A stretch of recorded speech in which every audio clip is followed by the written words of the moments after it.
bihablillahi jami'an wa la tafarraqu. Quittons le cas du sectorialisme en islam. Prenons les cas sociaux. Il y a beaucoup des enseignements coraniques, sunnah, qui nous disent qu'est-ce qu'il faut faire envers tes frères musulmans. Et tous ces enseignements-là sont purement contradisés par qui? Par nous les musulmans aussi. Si nous prenons le cas de l'amour, le prophète a dit La yu'minu ahdukum hatta yuhibba li akhihi ma yuhibbu li nafsihi.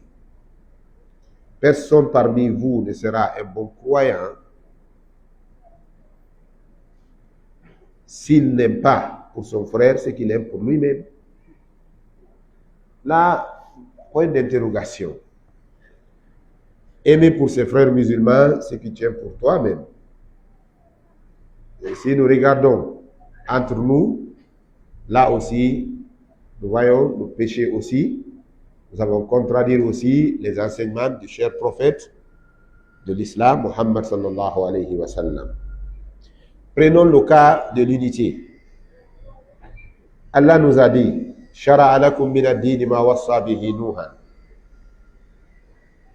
À la fin, il a dit An aqimu ad-dina wa la tafarraqu fihi. An aqimu ad-din wa la tafarraqu fihi. Qu'est-ce qu'on a fait? On a préféré la division que l'union. Ça a été dit avant nos jours que c'est l'union qui fait la force. Les Anglais disent United we stand and divided we fall. United we stand and divided we fall. Si nous sommes unis, nous vaincrons. Au cas contraire, nous serons vaincus par les ennemis. Et vraiment, avec l'islam, avec tout ce qu'on a, le Coran est là, la Sunnah est là, les richesses. Aujourd'hui, nous sommes vaincus par les ennemis. Qui sont nos ennemis? Les ennemis de l'islam. Et Allah les a cités dans le Saint-Coran. لَتَجِدَنَّ أَشَدَّ النَّاسِ عَدَاوَةً لِلَّذِينَ آمَنُوا الْيَهُودَ وَالَّذِينَ أَشْرَكُوا وَلَتَجِدَنَّ أَقْرَبَهُم مَّوَدَّةً لِلَّذِينَ آمَنُوا الَّذِينَ قَالُوا إِنَّا نَصَارَى. Ce qui est bon pour nous, c'est d'observer et de se blâmer. Chacun se blâme, soi-disant c'est moi qui a fait l'erreur en islam au lieu de blâmer les autres. Le cher imam Ibrahim ibn Adham, c'était l'un des savants de ces jours. Il est parti à Koufa, en Irak. On lui a posé une question. Pourquoi aujourd'hui les musulmans sont faibles? Les invocations sont rarement exaucées par Allah. Pourquoi? Il dit لأن قلوبكم ماتت بعشرة أشياء وذكر منها بأنكم اشتغلتم بعيوب الناس وتركتم عيوبكم. Il dit c'est parce que vos cœurs sont morts.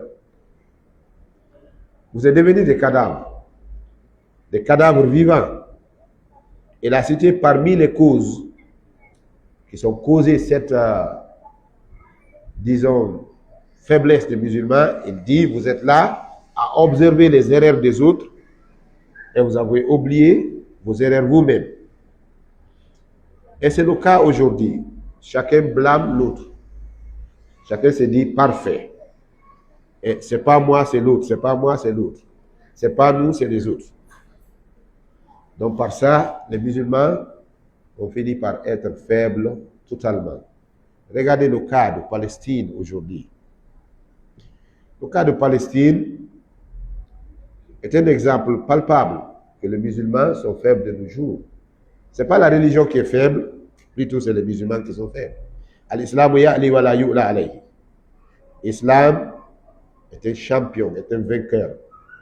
Demandez l'histoire. Donc ce n'est pas l'islam qui est faible, c'est les musulmans qui sont faibles. Le cas de Palestine est très clair, un exemple palpable.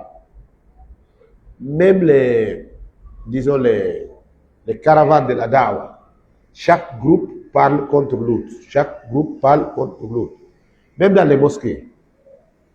Chacun se prépare pour venir baser. Donc, partout, c'est la division et Allah Ta'ala nous avait interdit ça.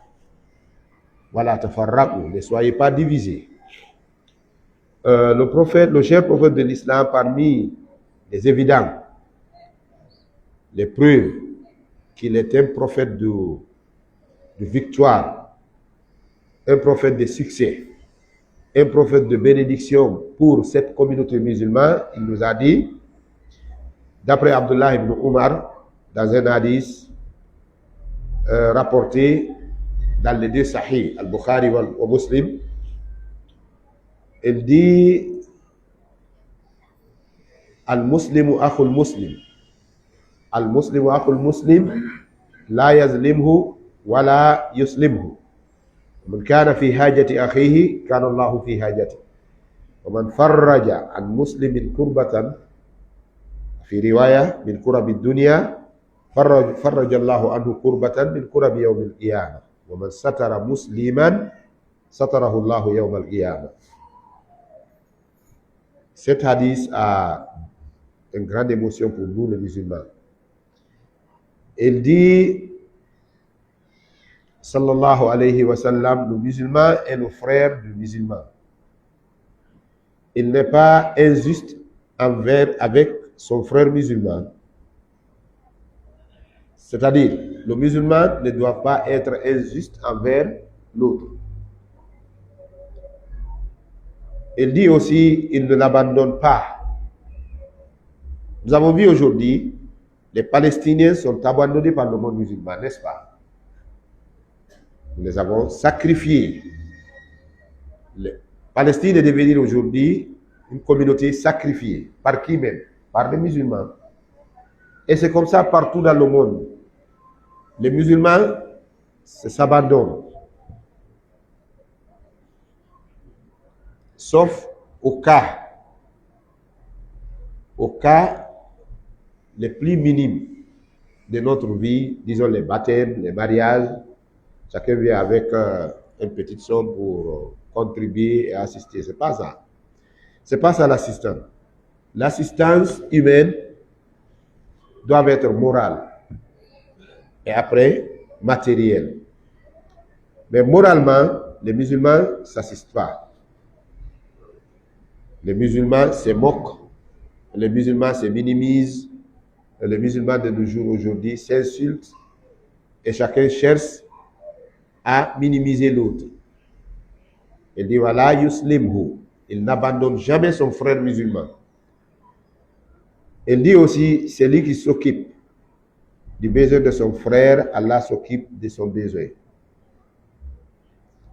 Celui qui soulage un musulman des soucis, Allah lui soulagera aussi de ses soucis. Et à la fin, le prophète a dit, à la fin du hadith, et c'est lui qui le couvre dans ce bas monde, Allah le couvrira aussi le jour de résurrection. Le dernier jour, quoi. Vous savez, quand un musulman a commis des erreurs, il faut le couvrir en quoi? À ne pas exposer. Et aujourd'hui, regardez les masses médias, les réseaux sociaux. Même si c'est un petit conflit entre madame et monsieur, qu'est-ce que la jeunesse fait? Il affiche ça sur les réseaux sociaux, automatiquement. Donc, il n'y a pas de couverture envers les autres. Ce qu'il fait à son frère, c'est ce qu'il n'aime pas que quelqu'un fait à lui. Donc, c'est comme ça que le musulman se comporte aujourd'hui. C'est pour cela la tristesse est devenir notre quotidien aujourd'hui. C'est devenir notre habit. Et c'est notre commun aujourd'hui. C'est dans ça que nous vivons. Dans un autre hadith aussi, le prophète a indiqué aussi qui est le bon croyant en disant La yu'minu ahdukum hatta yuhibba li akhihi ma yuhibbu li nafsi. J'avais cité cet hadith-là. C'est juste de rappel que le prophète a dit aucun parmi vous ne sera un croyant s'il n'aime pas pour son frère ce qu'il aime pour lui-même, de bonheur, de bonne vie, l'amour des autres, l'argent, la paix et tout. En ce qui concerne la paix, nous ne sommes pas prêts à préserver la paix quand même, parce que même dans la dawa, la façon qu'on fait la dawa, c'est chaque fois des provocations. Chacun provoque l'autre. Et il incite l'autre aussi à la vengeance. Ce qui n'est pas bon. Il y a un grand imam, Imam Sufyan al-Sawri, il a dit Man takallama liyush'ira fitnatan fahuwa muftin. Allahu yaqul inna Allah la yuhibbul fasad. Il dit celui qui incite à la violence ou bien à la désordre n'est pas un bon croyant, parce que Allah nous a dit qu'il n'aime pas ça. Inna Allah la yuhibbul fasad. La destruction n'est pas aimée par Allah. Allah n'aime pas ça. Dans un hadith, l'hadith est un peu faible quelque part, mais l'enseignement de l'hadith est vraiment clair. Le prophète a dit Al-fitnatu na'ima la'anallahu man iqaza. Raqma anna al-hadith da'if inda ba'd al-ulama, lakin ma'nahu wadih wa zahir. Al-fitnatu na'ima la'anallahu man iqazaha.